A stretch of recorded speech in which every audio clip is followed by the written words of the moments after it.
This is my third hairstyle. ito. Inayos ko siya. Ayan na siya. Wait. Kailangan kong i-ano yung kanyang buhok. Ayan, ganyan na siya. Ayan, mahaba kasi yung buhok. Kapag mahaba ang buhok, pwede kayong maglagay ng style na ganyan sa taas. Tapos curly sa baba para, sorry. Curly sa baba ng buhok nyo dito sa pinakadulo. Pwede nyong i-curl siya kahit na, alam mo yung, it's, even that it's a temporary curl only. You can do that to your hair. There's a style here in the top. Here, dito sa top ng head niya. Diyan. And then, you can make it curl hair. Para maganda ang aura nyo. Ayun guys. Ayun lang yung ginawa ko. Inayos ko ulit. Nilagyan ko ng style ulit.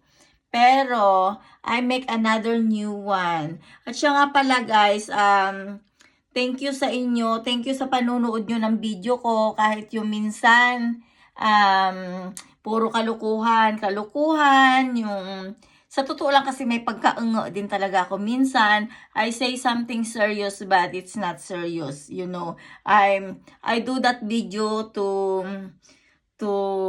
maybe it's happened to someone else, right? But not to hurting people. I didn't mean to hurt someone, okay?